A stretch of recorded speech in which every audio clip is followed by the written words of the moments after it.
망상을 일으키지 않고 있는 그대로 볼 수 있다면 그것은 가장 큰 행복한 삶이 될 수 있을 겁니다. 글을 읽을 때에도 망상 없이 있는 그대로 글을 읽을 수만 있다면 그것은 굉장히 우리에게 큰 즐거움을 줄 수 있을 거예요. 보고 듣고 하는 것들은 전부 다 망상 속에서 일어나는 것이 대부분이기 때문에 그 망상을 벗어나서 있는 그대로 삶을 받아들이고 망상 없이 있는 그대로 읽어서 이해할 수 있다면 그것처럼 큰 행복은 따로 찾기가 어렵지 않을까, 그런 생각을 하거든요.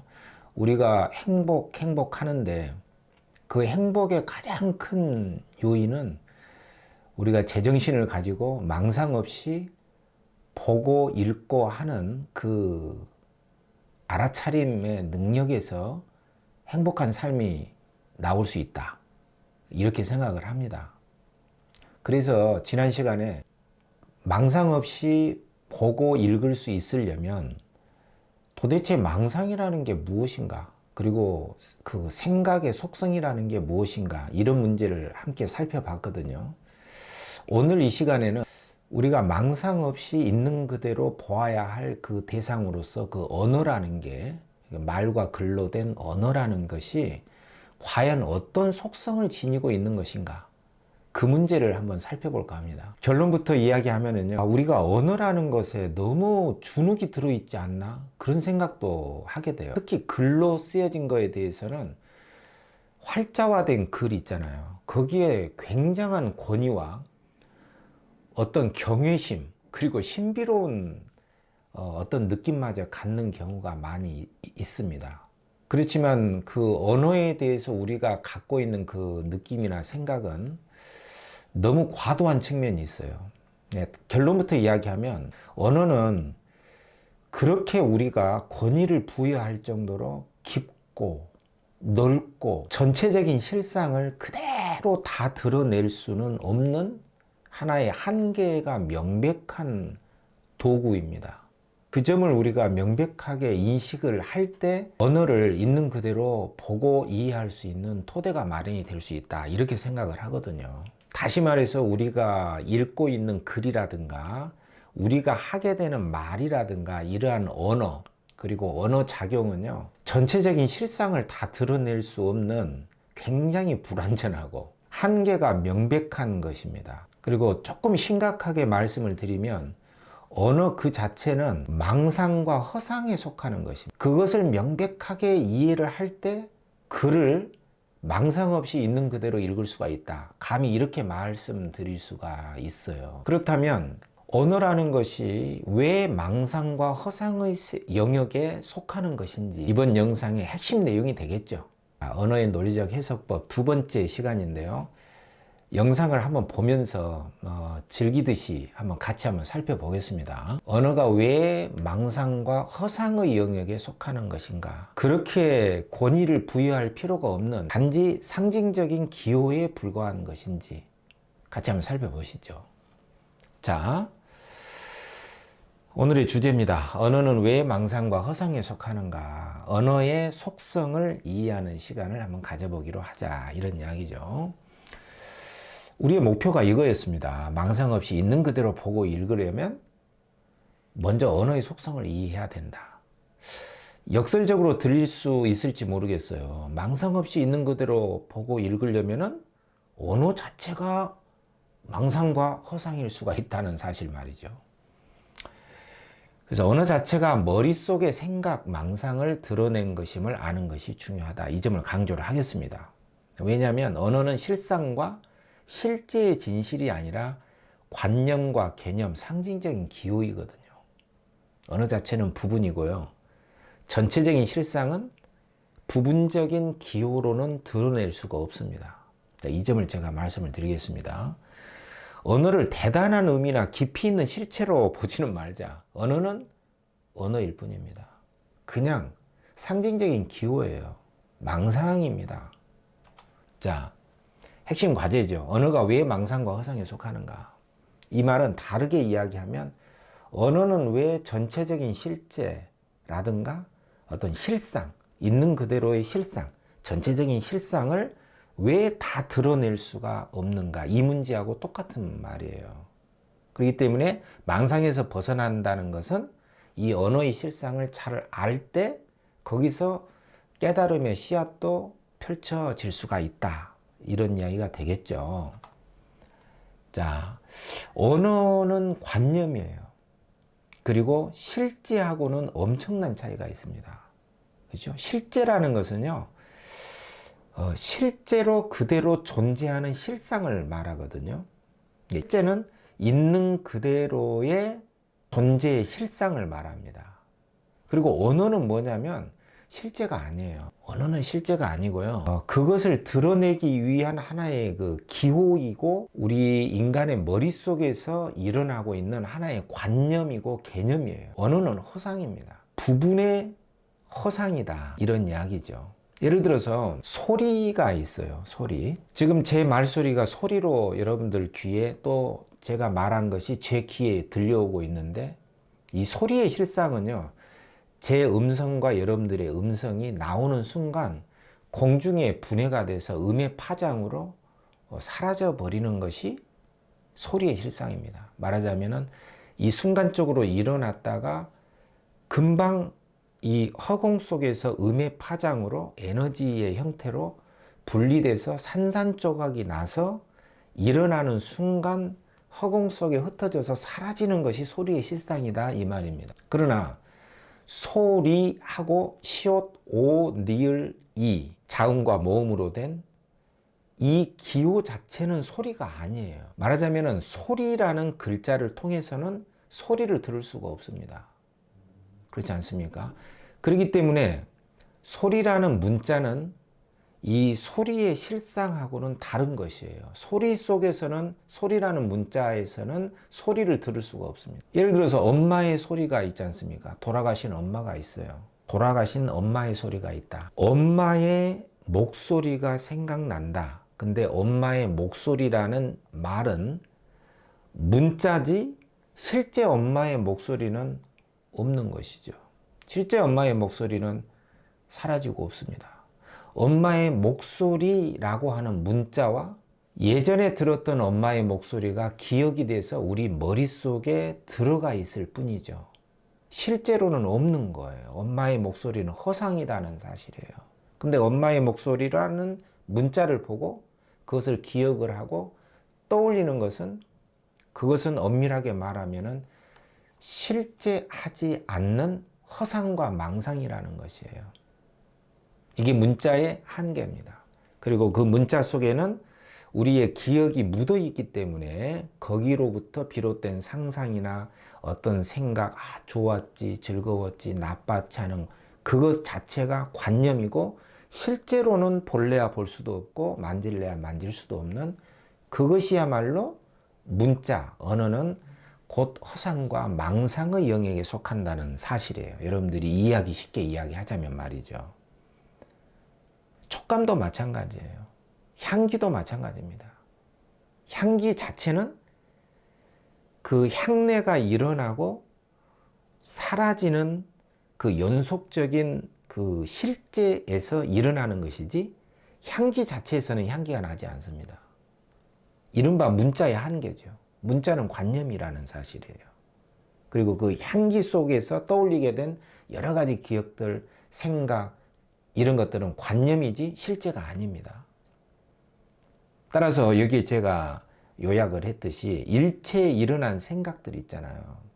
생각은 생각일 뿐이에요. 실제가 아닙니다. 기억이 있죠. 기억은 기억일 뿐입니다. 기억은 사라지고 없는데 우리 머릿속에만 남아있는 것이잖아요. 그거 자체가 관념이에요. 이렇게 망상을 언어는 망상이다. 일어난 생각은 망상이다. 라고 알아차릴 때 그때 비로소 실제를 알아차릴 수가 있는 것이거든요. 언어는 모두 실체가 아닌 허상이다. 이것을 자각하는 게 굉장히 중요합니다. 자, 수능에서도 이런 문제가 나왔거든요. 이번에 2021학년도 수능 25번 1번 선지에 상징적 감각이라는 말이 쓰인 적이 있어요. 전장터에서 돌아와서 집에서 너무나 평온하게 맞는 이 일상이 적응이 안 되는 거죠. 아직도 나에게는 전쟁의 냄새가 난다. 이렇게 표현을 했어요. 근데 이 전쟁의 냄새라는 것은 실제로 없는 겁니다. 그리고 이 냄새라는 말 자체가 실제 냄새가 나지 않는 하나의 기호일 뿐이에요. 따라서 과거의 경험이 상징적 감각으로 표현되고 있군. 이 말이 있죠. 냄새라는 이 단어는 언어 문자이지 실제가 아닌 상징적 기호라는 뜻이에요. 이 냄새라는 말 자체가 상징적 기호이고 실제 감각이 아닌 실제로 느낄 수 있는 그런 냄새가 아니라 언어라는 상징적인 추상적이고 관념적인 감각일 뿐이다. 이런 이야기이기 때문에 맞는 이야기죠. 자, 정리하자면 언어라고 하는 것은요, 굉장히 위대하고 깊고 어떤 그 존경할 만한 그러한 대상이 아닙니다. 그냥 이것은 실제가 아닌 그것을 표현해낸 상징적인 기호일 뿐이기 때문에 진짜로 존재하는 그 실제라든가 실체, 실상, 진리, 진실이 아니다. 이것을 명백하게 이해하는 게 좋겠죠. 예, 자, 기본적으로 보면은요, 이 언어라고 하는 것은 사전적으로 이렇게 정의가 돼 있어요. 그죠? 어떤 대상이라든가 사실을 전달하기 위해서 사용하는 음성 또는 문자, 몸짓 이런 것이고요. 또 우리 내부에서 일어나고 있는 어떤 감정 느낌이나 감정, 생각을 드러내는 어떤 말과 글이거든요. 의사소통의 도구예요. 그러니까 이런 것들은 전부 다 우리 머릿속에서 생산된 것입니다. 일단 우리 머릿속의 사고작용을 드러낸 상징적 기호이기 때문에 언어는 뭐다? 실제가 아니에요. 어떤 머릿속에서 재구성된 실제가 아니다. 말하자면은 그것은 하나의 관념에 불과한 것이라는 것이죠. 그래서 언어라는 것은 정리하자면 제가 이렇게 해놨잖아요. 일어난 생각이요 관념이고 이것은 실제하고 그대로 부합하지 않기 때문에 어떤 망령된 생각의 영역에 속하는 것이에요. 그래서 언어는 실체와 실상과는 다른 것이다. 이 점을 조금 더 제가 설명을 좀 해보면 이렇습니다. 언어의 속성을 좀 이해하려면 실제와 차이가 있다. 이렇게 이해를 할 수 있겠죠. 그렇다면 실상은 무엇이지? 실제는 무엇인가? 실제로 존재한다는 것은 무엇인가? 이 점을 우리가 살펴보면요. 실제한다는 것은요. 그 속성의 첫 번째가 전체적인 것이 긴밀하게 다 연결이 돼 있고 연속적인 흐름으로서만 연결된 하나의 그 파장과 에너지의 흐름입니다. 어떻게 조금 추상적으로 이야기하자면 그래요. 분리가 돼 있지 않습니다. 예를 들면 바람이라고 하는 거 있잖아요. 이 방에도 바람이 있습니다. 잔잔한 바람이죠. 공기의 흐름이에요. 이 공기의 흐름은 지구에도 있고 온 우주에 가득 차 있는 하나의 에너지라고 할 수 있잖아요. 이 바람은 뭐 문을 닫으면 바람이 뭐 들어오지 않는다고 하지만 이 바람의 흐름은 벽을 통과하고 이 아파트를 통과하고 길거리를 한국을 미국을 통해서 계속 연결된 흐름이 있기 때문에 지금 코로나 바이러스도 이렇게 경계를 넘어서서 막 전파가 되고 묻혀오고 하는 거 아니겠습니까? 말하자면 실상은 눈에 보이지 않지만 다 연결이 돼 있어요. 중단됨이 없습니다. 끊어짐이 없이 총체적으로 너무나 중중무진하게 다 연결돼 있다. 이게 실상입니다. 그렇지만 언어라는 것은 뭡니까? 그것을 하나로 이렇게 딱 끊어서 부분적으로 끊어서 표현한 거예요. 하늘, 공기, 바람 이렇게 말이죠. 그러나 하늘도 연결돼 있지 않습니까? 바람도, 공기도요. 그러나 그것은 실제로 이렇게 연결돼 있는 것의 실상을 다 반영하지를 못해요. 그러니까 저 가게 이름은 무엇인가? 너의 이름은 무엇인가? 이렇게 단지 부분적인 것을 명명하고 지시할 수는 있지만 그것이 그 대상의 실상을 다 알려주지는 못하는 것이죠. 그렇기 때문에 우리가 경험하고 있는 세계는 어떻게 보면 언어로 치자면 두 개의 세계가 있거든요. 하나는 말할 수 있는 세계가 있고 말할 수 없는 세계가 있습니다. 그러니까 말할 수 있는 세계라는 것은 언어의 세계예요.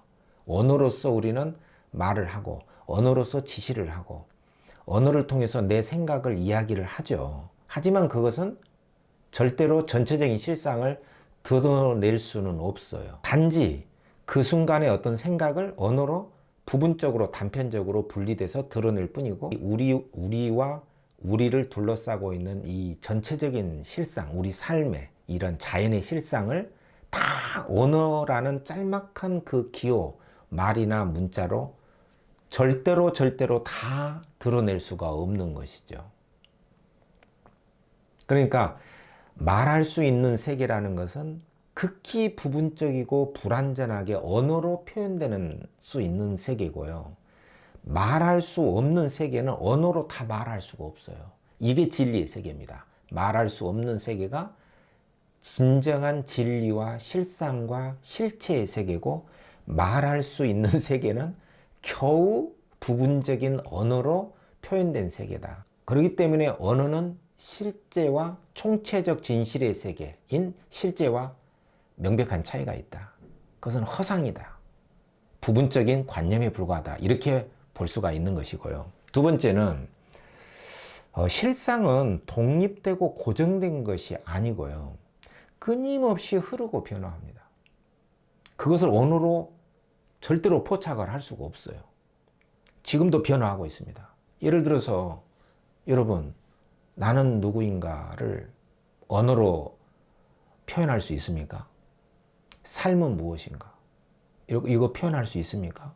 나라고 하는 나의 실체도 지금 눈에 보이는 실체로서 이런 자기 얼굴과 이런 물질이 있지만 이런 뼈도 있고요. 엑스레이로 찍어보면 뼈도 있지 않습니까? 그렇지만 그것은 정말 미시적인 세계에서 보면은 눈에 보이는 형상이 전체의 실상은 아니잖아요. 어렸을 때 유년기의 사진을 보면 이게 나인가? 한 번도 쉰 적이 없이 그대로인 것 같은데 한 번도 쉬지 않고 변화를 거듭해서 찰나찰나 순간순간을 이어오면서 지금의 이렇게 놀라운 정말 끔찍한 이런 모습으로 변화돼서 이렇게 있는 거예요. 그렇다면 우리의 육안으로 보는 세계는 절대로 진리, 진실의 세계를 우리가 볼 수가 없다. 그렇게 말할 수가 있고요. 우리의 그 한계를 가진 우리의 눈으로 본 그거를 언어로 표현을 했다. 그 언어가 얼마나 불완전하고 부분적이고 단편적이고 정말 허상과 망상의 세계인지를 알 수가 있겠죠. 끊임없이 변화하는 그 세계는요, 표현하는 순간 또 변해버리기 때문에 그 변화하는 실상을 언어로는 절대로 표현할 수가 없다. 이렇게 볼 수가 있기 때문에 언어의 한계는 명백한 겁니다. 절대로 전체적인 실상을 표현하고 드러낼 수가 없다. 그렇기 때문에 언어는 실상과는 다른 관념의 세계다. 이렇게 볼 수가 있어요. 여기도 제가 썼잖아요. 언어로 말하는 순간 흐르고 변화하는 실상과는 어긋나는 것이에요. 실체로서 자연은 끊임없이 연결되고 변화하는 현상이기 때문에 그 전체적인 변화하는 실상을 언어로는 도대체 말할 수가 없기 때문에 노자의 도덕경이라는 책에서도 도가도 비가도 이렇게 시작을 하지 않습니까? 전체적인 실상을 도라고 한다면은 그 도를 언어로 이건 도다라고 말하는 순간 그건 도가 아닐 수밖에 없도록 도는 그렇게 큰 거예요. 언어에 의해서 포착을 할 수가 없습니다. 그 언어는 절대로 전체적인 실상을 다 드러낼 수 없는 것이다. 이런 말도 이해가 되죠.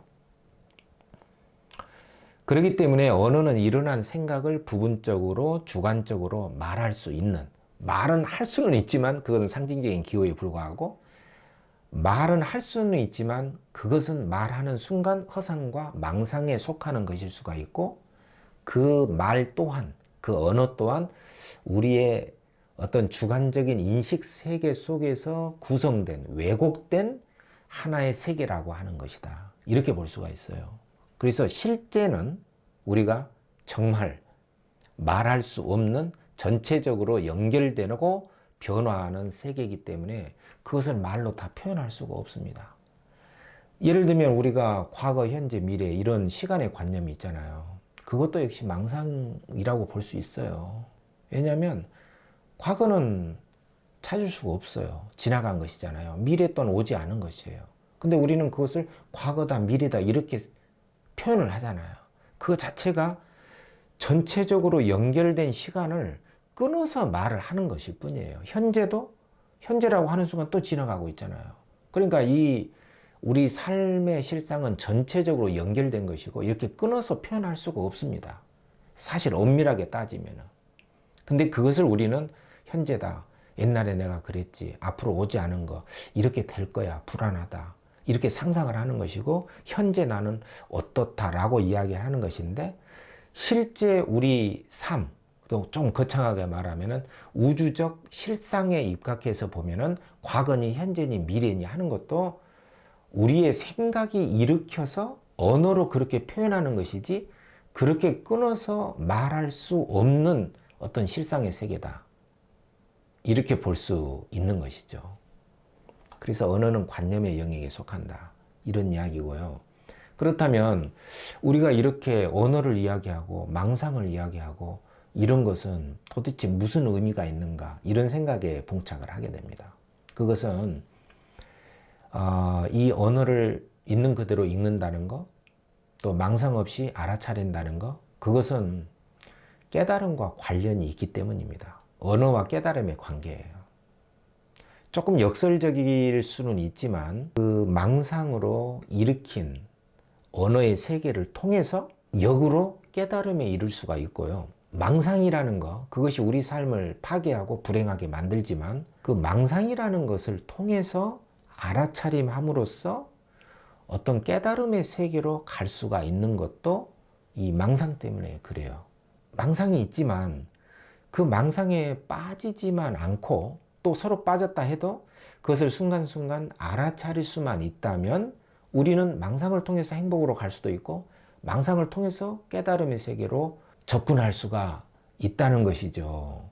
이것이 우리가 언어와 망상을 논의하는 핵심적인 이유이기도 하겠죠. 예를 들면 이런 것입니다. 언어의 속성을 통해서 실상을 깨달을 수가 있다는 겁니다. 언어의 속성이 뭐냐면 아까도 이야기했지만 부분적이고 불완전하고 그것은 인간의 생각 속에서 일으켜진 하나의 망상의 세계입니다. 언어라는 것 자체가. 그러나 언어의 이러한 속성을 잘 이해를 하게 되면 우리가 그 망상에 빠지지 않고 어떤 전체적인 실상도 생각하게 되고 언어는 망상인데 망상이 아닌 건 뭐지? 그렇다면 언어가 이렇게 불완전한 것이기 때문에 이렇게 불완전한 것은 실상이 아니다. 이렇게 실상을 깨닫게 해주는 하나의 도구가 된다는 것이죠. 강력한 도구입니다. 언어는. 그렇기 때문에 언어와 망상을 우리가 무시할 수가 없는 거예요. 그래서 언어라고 하는 이 부분, 이 언어라고 하는 허상을 통해서 전체의 실상, 전체적인 실제의 세계를 우리가 알 수가 있다. 이런 이야기가 되겠고요. 두 번째는 언어로 된 표현들이 너무나 많습니다. 어떤 그 과거의 선사들, 어떤 뭐 보르헤스나 이러한 그 위대한 작가들, 또 우리 한국의, 외국의 그런 위대한 사상가, 철학가, 문학가 이런 분들이 그 깨달음의 세계를 언어로 표현된 것이 있거든요. 그래서 불완전하지만 언어가 굉장히 망상의 세계에 속하고 부분적인 것이긴 하지만 그 부분적인 언어로 된 표현을 통해서 깨달을 수 있는 그런 기회를 마련할 수가 있다. 이런 점에서 언어의 그 소중함이 있는 것이죠. 예를 들면 저는 가끔 생각하건데 조지훈의 승무라는 시가 있거든요. 거기에 보면은 여성이 밤중에 일어나서 번뇌 때문에 너울너울 춤을 추는데 두 볼에 흐르는 눈물, 그것은 세상사에 시달리는 어떤 번뇌를 이기지 못한 눈물인데 그러한 번뇌야말로 별빛이라 이런 문장을, 이런 시 구절을 놀랍게도 조지훈 시인이 썼거든요. 그렇다면 그 시인이 문득 일으킨 그 생각 중에서도 이러한 문학적인 표현이 있어요. 그래서 제가 문학을 통해서 깨달음에 이를 수 있다, 이런 말을 감히 이야기할 수 있는 게 번뇌는 별빛이다, 이러한 말을 통해서 우리가 깊이 생각해 볼 수 있는 하나의 계기가 되는 것이죠. 번뇌는 망상이고 괴로움이고 갈등이고 이런 것인데, 그것이 왜 천상의 별빛이 될 수가 있을까? 어떻게 생각하면은 번뇌가 없이는 깨달음의 길로 갈 수가 없다는 뜻도 되거든요. 그리고 번뇌라는 것을, 이것은 번뇌야, 이것은 번뇌야, 이것은 무지의 세계야, 이것은 망상이야 라고 생각을 하는 순간 망상에서 벗어나서 망상이 아닌 저 언덕의 세계, 이 차 안에서, 이 세계에서 피하는 세계, 저 세계로, 깨달음의 세계로, 다시 말하면 번뇌가 없는 세계로 넘어갈 수가 있는 것이죠. 이러한 여러 가지 뜻을 생각해보고 망상을 통해서 망상이 없는 세계로 건너갈 수 있는 귀중한 시간을 갖게 될 수가 있다, 이런 이야기죠. 그리고 우리가 어떤 망상이 일어나는 경우가 많이 있습니다. 번뇌를 이기지 못할 경우가 많잖아요. 이럴까 저럴까 이렇게 혼란에 빠지는 경우가 얼마나 많습니까? 이럴 때일수록 하나의 언어를 통해서 나는 오직 모를 뿐이다, 이런 말을 딱 던지는 순간, 내가 그것에 대해서 정말 확실하게 알지는 못하고 있구나. 어떤 지나간 문제가 떠오르거나 정말 너무나 갈등이 심해서 어떻게 판단을 해야 될지 모를 때, 어떤 불안감에 휩싸일 때, 그때 하나의 언어로서 이 말을 딱 던져본다고 생각을 해봅시다. 오직 모를 뿐. 나는 이것에 대해서 진짜로 알지 못한다. 오직 모를 뿐이다 라는 이 언어를 자기 자신한테 딱 던져주면은 그 순간 이렇게 저렇게 할까? 또 어떻게 할까? 또 어떤 대상에 대해서 화가 확 일어났을 때 이런 감정이나 생각으로부터 일순간에 확 빠져나와서 나는 이것에 대해서 잘 모르겠다, 오직 모를 뿐 이라고 하는 순간 모든 감정과 생각, 어떤 혼란이 일순간에 다 정지가 되고 깨끗해지는 경우가 참으로 많습니다. 그렇기 때문에 언어나 우리 안에서 일어나는 생각, 그 생각 중에서 망상과 같은 것들은 우리를 괴롭히고 혼란에 빠뜨릴 수는 있지만, 이러한 언어적인 표현이라든가 이러한 언어를 스스로에게 딱 던져줌으로써 그 순간 망상이 딱 사라지고 망상의 끝을 볼 수가 있다는 그 가능성이 여기에 있는 것이죠. 이게 바로 언어와 깨달음의 관계입니다. 그래서 제가 여기에 이렇게 써놨죠. 의심과 혼란, 번뇌에서 벗어나 알아차림의 본성을 회복할 수 있는 것이 또한 그 망상의 세계인 언어를 통해서 가능하다, 이런 이야기입니다. 자, 여러분, 오늘은 다소 어렵고 난해하고 다루기 어려운 주제일 수도 있는 언어의 속성을 살펴봤습니다. 집약하자면 언어는 전체적인 실상과 실제를 그대로 드러내는 것이 아니다. 언어는 일종의 관념이요, 우리의 머릿속에서 상상하고 추측하고 재구성한 일종의 관념과 허상과 망상의 세계에 속하는 것이다. 이 점을 말씀을 드렸습니다. 이렇게 언어의 속성을 이해를 할 때 우리가 언어의 주눅이 든 이 마음으로부터 벗어날 수가 있고요. 역설적으로 언어를 있는 그대로 볼 수 있는 자신감도 생기고 언어의 망상에 빠지지 않을 수 있는 가능성이 열립니다. 그렇다면 이 망상과 허상의 세계에 속하는 상징적 기호인 언어를 있는 그대로, 망상에 빠지지 않고 있는 그대로 실상에 맞게 읽는 법은 과연 도대체 어떻게 가능한가? 그 문제를 이어서 다루겠습니다. 자, 수고했습니다.